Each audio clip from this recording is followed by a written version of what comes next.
एक बार जोर से जय बोलेंगे। बोलिए संत सम्राट सदगुरु कबीर देव की, संसार के महापुरुषों की। जिन महात्मा की आज हम पुण्यतिथि मना रहे हैं, उनका सामने फोटो है। उनका नाम है अजर साहब जी। अजर साहब जी एक बार जोर से जय बोलेंगे। बोलिए संत श्री अजर साहब जी की जय।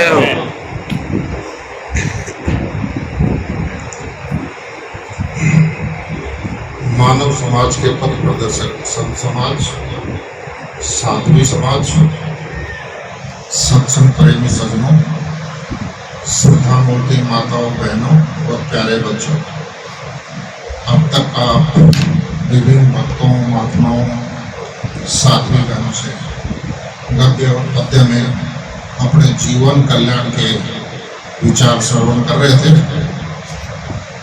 आधा घंटे का समय मुझको भी दिया गया है संचालक महोदय की तरफ से। वैसे तो सारी ज्ञान की बातें हो गई, नई बात मैं क्या कहूँगा, उन्हीं की पुनरावृत्ति करूँगा, लेकिन आदेश है, निर्देश है, उनकी पालना में सदगुरु कबीर साहब की विचारधारा से प्रणीत कुछ विचार आपके सामने प्रस्तुत करने जा रहा हूँ।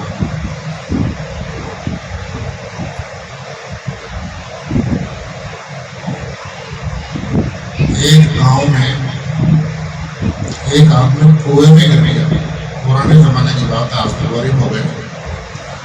तो पुराने कुआओं को भी एक्सीडेंट होने लगे, तो दखने लग गए होंगे, गिरने लग गए लोग। जैसे सब्जेक्ट उठाया था किशन जी ने, क्रोध का, जल्दी क्रोध कर लेते हैं आपका, और क्षणिक क्रोध के अंदर कुएं में गिर जाते हैं, ट्रेन के सामने कूद जाते हैं, कोई विष खा लेते हैं, आत्महत्या कर लेते हैं। क्षणिक दिमाग की तीव्रता के अंदर होश खो देता है आदमी और बेहोशी में कुछ भी कर देता है।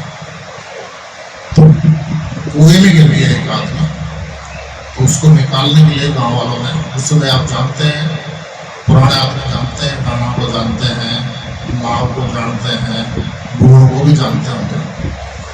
एक लाव के पीड़ा बांध के गुण पे चढ़ा के उसको कुएं के अंदर भेज दिया।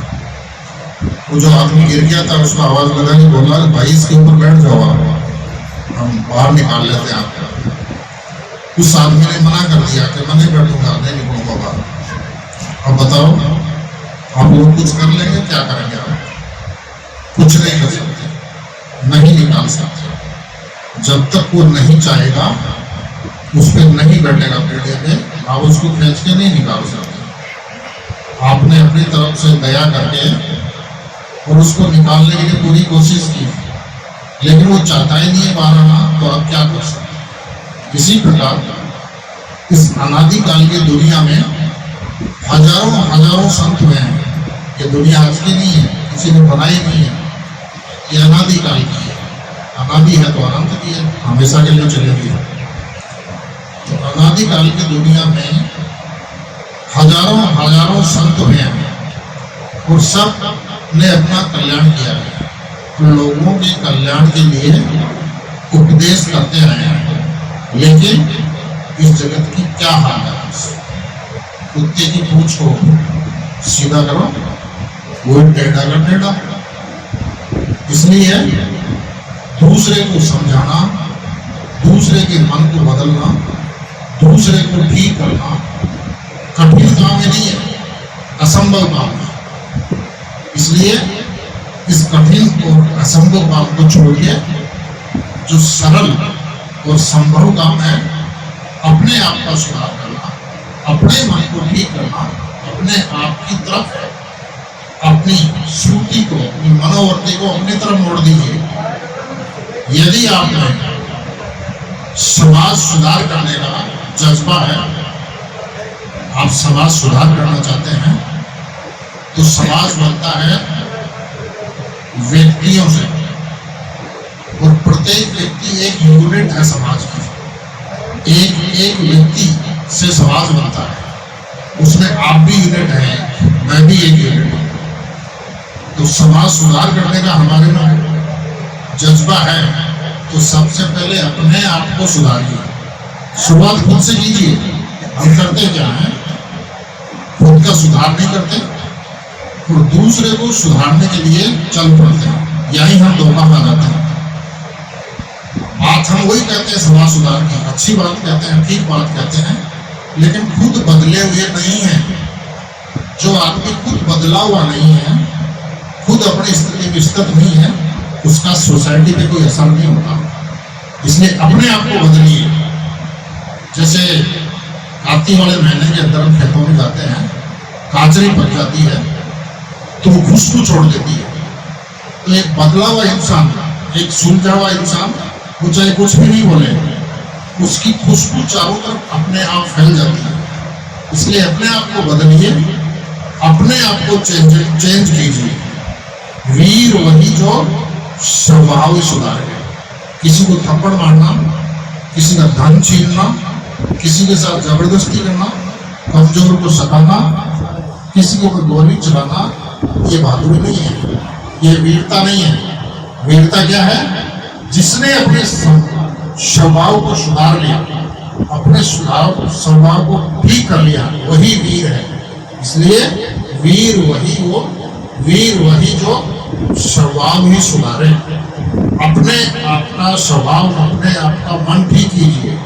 इसमें हम परवश नहीं है, सवश है। खुद के मन को ठीक करना संसार में सबसे सरल काम है। और इस सरल काम को नहीं करके जो कठिन काम है, दूसरे के मन को ठीक करने के लिए पूरी दुनिया लगी हुई है। एक दो की बात नहीं। जैसे कुछ गायक कलाकार होते हैं, कोई सत्संग होता है, बुलाते हैं कई लोग, तो वो लोग जो साधु महात्मा बात कहते हैं, वही भजन के माध्यम से गा के बताते हैं, समझाते भी हैं, लेकिन उनकी बात का सोसाइटी पे असर नहीं होता। क्यों नहीं होता? आपने देखा होगा। और संतों की बात का सोसाइटी पे असर क्यों होता है? कभी विचार किया आपने? क्योंकि वो लोग कलाकार हैं, पैसे लेकर आते हैं, वो अपना परिवार चलाते हैं, उनका पैसा है। वो संतों से भी अच्छी वाणी के अंदर हारमोनियम ठीक बजाएंगे, ढोलक भी बजाएंगे, वो सारी चीजों में उस कला के अंदर वो पारंगत है, लेकिन उनका असर नहीं होता सोसाइटी में उनकी बातों पर। क्यों नहीं होता? क्योंकि वो कंठ से बोलते हैं। और संत महात्मा जो भी बात कहते हैं, चाहे सीधा बिना वाद्य यंत्रों के, सीधा माइक के माध्यम से कहते हैं, लेकिन उनकी बात का सोसाइटी पे असर होता है। क्यों होता है? संत की वाणी हृदय से क्षण के आती है, उसमें छल कपट नहीं होता, उसमें कुछ शोलेबाजी नहीं होता, उसके बदले वो कुछ लेता नहीं है, कुछ आशा नहीं रखता है समाज से। ये फर्क है। इसलिए समाज सुधार आपको करना है तो अपने आप को बदलिए, और एक बदला हुआ इंसान ही दूसरे को बदल सकता है। अगर आप पूर्ण रूप से बदल गए, जरूर आपकी कांचरे की जैसे खुशबू फैलेगी, आप अपना कल्याण तो करेंगे। आपने अपना कल्याण कर लिया तो समाज के एक यूनिट का, एक इकाई का सुधार हो गया, तो समाज सुधार हो गया। इसी प्रकार आपसे प्रेरणा लेके और दूसरे लोग भी सुधार करने की कोशिश करेंगे। मैं देख रहा था ये सामने एक स्लोगन लिखा हुआ है। क्या लिखा हुआ उसमें? मानव अपना निर्माण स्वयं करता है, और नीचे बहुत ही सुंदर चित्रण किया गया है। इससे हम बहुत प्रेरणा ले सकते हैं इस फोटो से। मानव अपना निर्माण स्वयं करता है, खुद ही अपना विनाश करता है, खुद ही निर्माण करता है अपना जीवन। अंग्रेजी में कहते हैं you are the creator of your own destiny.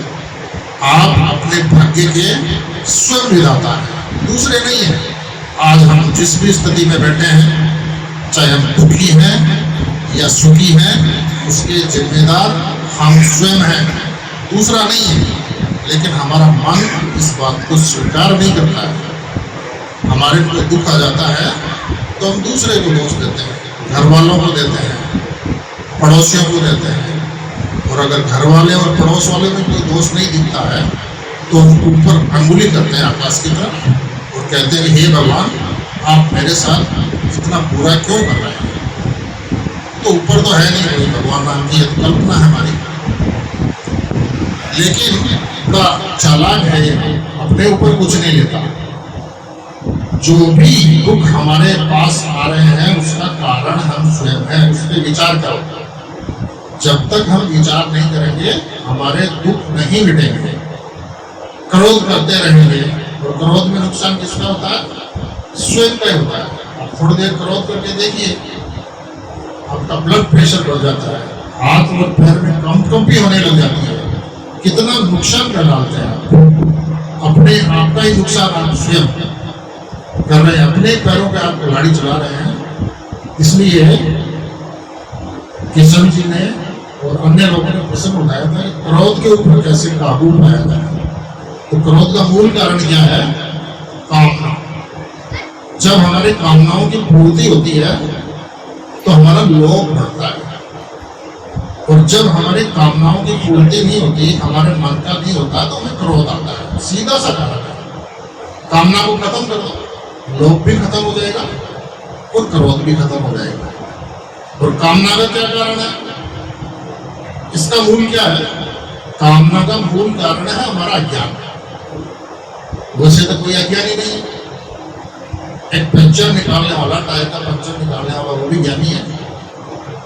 एक डॉक्टर पंचर का काम नहीं कर सकता और पंचर निकालने वाला डॉक्टर का काम नहीं कर सकता। कुम्हार सुनार का काम नहीं कर सकता, सुनार और कुम्हार सुनार का नहीं कर सकता, सुनार कुम्हार का काम नहीं कर सकता। सब अपने अपने विद्या में, कला में पारंगत है, इसलिए सब ज्ञानी हैं। लेकिन आध्यात्मिक की भाषा में, स्पिरिचुअलिटी के अंदर जिसको अपने आप का बोध नहीं है उसको अज्ञानी कहते हैं। चाहे उसके पास बहुत बड़ा पद हो, सरकारी या सामाजिक, बहुत सारा पैसा हो, बड़ा मकान हो, बड़ी गाड़ियां हो, बड़ा तामझाम हो, बहुत ऐश्वर्य हो, लेकिन अगर उसको आत्मज्ञान नहीं है तो उसके पास कुछ भी नहीं है। वो संसार का सबसे कंगाल व्यक्ति है। और जो जिसके पास संसार की चीजें चाहे कमी हो, वो अपने आप को जानता है, पर को जानता है, अपना दुख का कारण जानता है और अपने आप में स्थित है, वो संसार का सबसे धनवान व्यक्ति है। इसलिए बार बार सत्संग में आना चाहिए। तो कौन कौन महात्मा क्या क्या बात कह रहे हैं उसको ध्यान से श्रवण करना चाहिए, सुनना चाहिए, रिएक्ट नहीं करना चाहिए। सबसे बड़ी साधना है ध्यान से सुनना, श्रवण करना दूसरे की बात। हम अगले वाले की बात पूरी नहीं होती उसके पहले रिएक्शन दे देते हैं, यही हम गलती करते हैं। इसलिए रिएक्शन होते हैं। किस किस महात्मा ने सत्संग में क्या कहा, घर जाके शांति से सबकी बातों पे विचार करो, चिंतन करो, मनन करो। इस महात्मा ने क्या कहा, दूसरे ने क्या कहा, उन बातों पे चिंतन करो, मनन करो, विचार करो, विवेक करो। तो जो बात आपको ठीक लगती है उसको अपने जीवन आचरण में उतारो। जब तक जीवन आचरण में नहीं उतारोगे तब तक धूर्ता ज्ञान है। कितना ही चाहे बड़ा भाषण दे लो, कितनी विद्वता दिखा दो, लेकिन जब तक जो ज्ञान हमारे पास है संतों के द्वारा दिया गया, हमारे जीवन में उसको उतारेंगे नहीं तो वो धोखा ज्ञान है। इसलिए चाहे कम जानो लेकिन अपने जीवन आचरण में उतारने की कोशिश करो। सदगुरु कबीर साहब का मार्ग तो बहुत सहज मार्ग है। कोई तिलक लगाने की जरूरत नहीं, कोई माला फेरने की जरूरत नहीं, कोई अगरबत्ती लगाने की जरूरत नहीं, कोई दीपक लगाने की जरूरत नहीं, कहीं जाने की जरूरत नहीं। हमारी चीज हमारे पास में है। हम बाथरूम भी जाते हैं तो हमारी वस्तु हमारे साथ है, जहाँ भी जाते हैं हमारा राम हमारे पास है। अर्थात ये कथन में द्वैत हो जाता है, हम ही राम स्वरूप हैं। इसलिए अपने आप को जानिए, अपने आप को समझिए, तभी हमें सुख और शांति मिल सकती है। इसलिए एक्सप्रेशन क्या है, हमें जीवन में सुख और शांति कैसे मिले, यह है सबसे बड़ी बात। सुख शांति सब चाहते हैं, कोई भी जीव दुख नहीं चाहता, लेकिन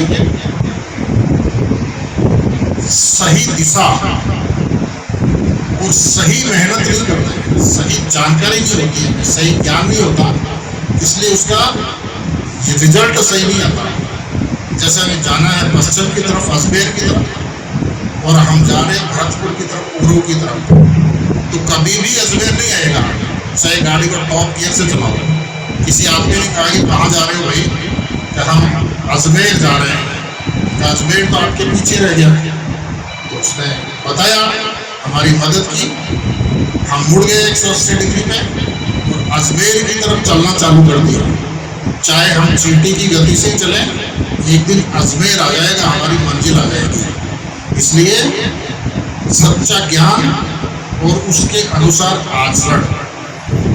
कहे कबीर सत सुकृत मिले, बौरी न झूले आन।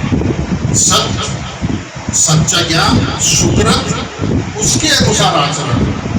अगर सच्चा ज्ञान और उसके अनुसार हम हमारे जीवन में आचरण करते हैं, बौरी न झूले आन। संसार का आवागमन का ये जन्म लेना मरना, जन्म लेना मरना, अनादिकाल से हमने क्या किया, यही तो किया।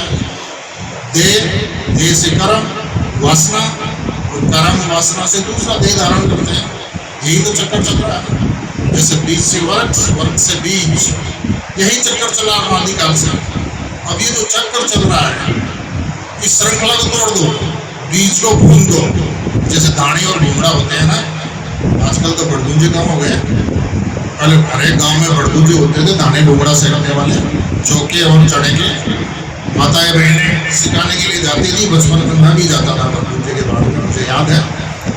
तो आप चने को और जौ को उसकी दाने भूंगड़ा बनाओ, कितना टेस्टी लगेंगे खाने में। लेकिन उस बीज को आप खेत में डालो, उसका अंकुरण नहीं होगा, वो उगेगा नहीं। इसलिए ये मानव जीवन मिला है, बहुत अच्छा मौका है, संतों का सत्संग मिला है, और सदगुरु कबीर का सच्चा ज्ञान, पारक सिद्धांत। इसमें कोई भ्रम नहीं, कोई भूल नहीं, कोई संशय नहीं, कहीं कुछ भी तो नहीं है। और दूसरे मतपंथ मार्ग है, उसमें काफी भ्रम है, भूल है, काफी सारी चीज भटकाने वाली चीजें हैं। यहाँ तो कोई भटकाव है ही नहीं, सीधा सच्चा काम। जो आप काम कर रहे हैं, चाहे आप खेती करते हैं, आपकी प्रतिभा के अनुसार नौकरी करते हैं, फैक्ट्री में काम करते हैं, जो भी आप काम करते हैं, आप अपना काम करते रहिए। जिस भी कपड़े में रहते हैं, आप धोती कुर्ता में हैं, पजामा पैंट में हैं, या लाल सफेद कपड़ों में, इससे कोई फर्क नहीं पड़ता। इनमें ज्ञान नहीं होता है, कपड़ों में या और दूसरी चीजों में, ये जड़ चीजें हैं, इनमें ज्ञान नहीं होता। इसलिए जो जड़ मूर्तियां होती है, उनके सामने भोग और मोक्ष मांगना, ये हमारी अज्ञानता है, हमारी भूल है। जो खाने वाले हैं उनका तो हम छीनते हैं, और जो नहीं खाने वाले हैं उनको लाडू पेड़े चढ़ा रहे हैं, कितनी अज्ञानता है। इसलिए जड़ और चेतन इस संसार में दो ही सत्ता हैं। इन दोनों सत्ता का ठीक से विवेक द्वारा गुरुमुख से ज्ञान होना जरूरी है। जड़ चेतन दो ही वस्तु है, अति प्रसिद्ध जगमाय, इनके पार तुझे बिन बंधन छूटत नहीं। ये नींव है आध्यात्मिकता की, इसमें चढ़ते सबसे पहले जड़ चेतन का ठीक से विवेक द्वारा ज्ञान करो। पहला काम है, मैं कौन हूं और मेरे अलावा क्या है। पृथ्वी जल वायु और अग्नि, ये प्रकृति, ये चार तत्व, इनमें ज्ञान नहीं होता है। मेरे में ज्ञान है, मैं खुद को भी जानता हूँ, दूसरे को भी जानता हूँ। मैं जड़ नहीं हूँ, जड़ से निकला भी नहीं हूँ, मेरी सत्ता नितांत अलग है। मैं इस शरीर में रहते हुए शरीर से अलग हूँ। जैसे मकान मालिक मकान में रहता है, मकान में रहते हुए मकान नहीं हो जाता है। अभी यहाँ पर बैठे हैं, ये पंडाल लगा हुआ है, तो हम पंडाल नहीं है, इससे अलग है। तो अपने आप को जानिए, अपनी चेतन सत्ता को, चेतन जीव को जानिए। क्या करते हैं हम, अपने आप का बोध नहीं होने के कारण इस मन को अपना मानते हैं, शरीर को अपना मानते हैं, इंद्रियों को अपना मानते हैं, वहीं हम मात खा जाते हैं। अगर हम अपने आप की सत्ता को जान लेंगे, उसमें स्थित होंगे, तो दूसरा चाहे हमारा मान करे या अपमान करे, क्या फर्क पड़ता है। अगले की मर्जी, अगले की समझ, डाल डाल पे मोहे बैठे हैं, कोई हमारा मान बढ़ाई करेगा तो हम भूल जाएंगे, और हमारा अपमान करेंगे तो हम पिछड़ जाएंगे। इसका मतलब हमारा जीवन दूसरे के रिमोट कंट्रोल में है। जैसे हम रिमोट से चैनल चेंज करते हैं टीवी के, तो दूसरा हमारा बढ़ाई कर देगा तो हम खुश हो जाएंगे, दूसरा बुराई कर देगा तो हम क्रोधित हो जाएंगे, गुस्से हो जाएंगे, पिछड़ जाएंगे। यही भूल है हमारी। इसी भूल के कारण से अनादिकाल से हम परेशान होते आए हैं। दूसरा क्या बोल रहा बोलने तो उसकी समझ, चाहे वो अच्छा बोले बुरा बोले उसकी समझ, उस पर हमारा बस नहीं है। दूसरे पे हमारा कोई बस नहीं है, लेकिन स्वयं पे हमारा बस है। अपने आप के ऊपर हम वश कर सकते हैं, समझ सकते हैं। भाई तेरी दुकान का सामान हमें नहीं लेना। कोई अगर ऊंची आवाज में बोल रहा है, गाली बोल रहा है, तो सोच लो अपने मन के अंदर, भाई अपनी माल बेच रहा, आवाज लगाना हमको नहीं खरीदना है, ये अपने माल खुद रखे। वो तो बेचारा परेशान है, वो किसी समस्या से पीड़ित है। अगर दीवार के ऊपर हम सिर पटकेंगे तो सिर हमारा ही फूलेगा, हमारे दर्द। तो हमारी अपनी समस्या से ग्रसित है, अज्ञानी है। आप तो सत्संगी हैं, हम सत्संग में जाते हैं, फिर सत्संग का क्या फायदा? किसी को थोड़ी सी बात कहने में अपने आप को अपमानित महसूस करने लगे तो ये हमारी कमजोरी है, इस पर विचार करना चाहिए। इसलिए सतगुरु कबीर साहब ने सुख शांति के लिए कुछ लोग आए तो कहा कि साहब हम सुख शांति से कैसे रह सकते हैं, हमें आत्म राम कैसे मिले। तब सतगुरु कबीर साहब ने यह दोहा कहा, ये साकी कही, सहे कुशवत वाद को त्यागे, छाड़े गर्भ गमाना, आत्म राम ताही को मिले हैं कहीं कबीर सुजाना। सज्जन लोगों के लिए सत्संग होता है, दुर्जन लोगों के लिए लोगों को नहीं है। जो मूर्ख लोग हैं, दुर्जन लोग हैं, उनको ज्ञान की बात बतानी भी नहीं चाहिए, चुप रहना चाहिए। संसार के लोग जीतना चाहते हैं, उनको जिता दो, उनको जिता दीजिए, वो खुश हो जाएंगे। तो उनसे उलझो मत, हमको सुलझाना है। अनादिकाल से हम उलझते आए हैं, हम मानव जीवन मिला है, हमें सतगुरु का प्यारा ज्ञान मिला है। अब हमें धीरे धीरे मन की कांटे खोलनी है, सुलझाना है, उलझाना नहीं है। इसलिए किसी में उलझना नहीं है, समय थोड़ा है, कोई पता नहीं है। इस टूटे फूटे संसार में कुछ भी निश्चित नहीं है। क्या निश्चित है? अभी अपन बैठे हैं, सत्संग कर रहे हैं, मैं बोल रहा हूँ, आप लोग सुन रहे हैं। कल की बात तो अलग है, थोड़ी देर के बाद में किसी का शरीर रहे नहीं रहे कोई गारंटी है? कोई डॉक्टर गारंटी नहीं ले सकता। किसी पुल की, किसी सड़क की, किसी बिल्डिंग की इंजीनियर और डॉक्टर गारंटी ले सकता है, लेकिन जो हमारा शरीर है, इसका कोई सर्जन, कोई डॉक्टर गारंटी नहीं ले सकता। प्रारब्ध पूरा हुआ, एक सांस भी हम एक्स्ट्रा नहीं ले सकते, और प्रारब्ध भी हमारे कर्मों से ही बनता है, जिसको भाग्य भी कहते हैं। मैंने हमारा वर्तमान का किरेमान करा, जो पीछे हो चुका, जो भी हमने कर लिया, उसमें ज्यादा सोचने की जरूरत नहीं है। और आगे क्या होने वाला है वो अनुमान कर लेना है, उसमें भी ज्यादा नहीं सोचना। वर्तमान क्षण हमारे पास में है, इसको हमें ठीक से बिताना है। वर्तमान में बरतो भाई, भूत भविष्य को दे भगाई। इसलिए जो ये क्रियमान कर्म है, वर्तमान कर्म है, सकाम कर्म से निष्काम कर्म में बदल दो। जब हमें अज्ञान था, बोध नहीं था अपने आप का, तो हम सकाम कर्म कर रहे थे। सकाम कर्म बंधनकारी है, दुखदायी है। इसलिए सकाम से निष्काम के ऊपर आ जाओ। बोलो मत बेटा, ये बात नहीं देना, ले जाओ बात थोड़ी देर बाद। इसलिए हमें सकाम से निष्काम की ओर लौटना है। इसके लिए हमें बार बार सत्संग में जाना चाहिए, ऐसे जो ग्रंथ हैं उसका अध्ययन करना चाहिए, सेवा करनी चाहिए। सेवा बहुत बड़ी साधना है, कभी नहीं घबराना चाहिए सेवा से। कोई काम छोटा नहीं होता है।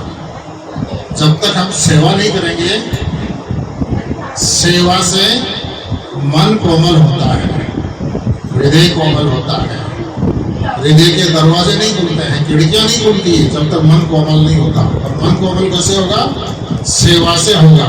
वो सेवा शर्त वाली सेवा नहीं, मैं इसके लिए काम कर रहा हूं तो इसके बदले मेरे से ये काम करेगा, तो वो आपकी सेवा नहीं है, बेकार हो गया होगा।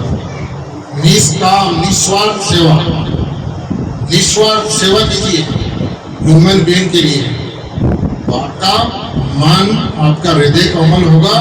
और जो जिसका हृदय कोमल है उसी के हृदय के अंदर ज्ञान की बातें प्रवेश करती है।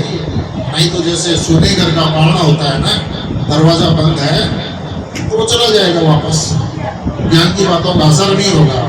इसलिए सेवा भाई बनो, सेवा करो जितनी आपकी सामर्थ्य है, धन से, तन से, मन से।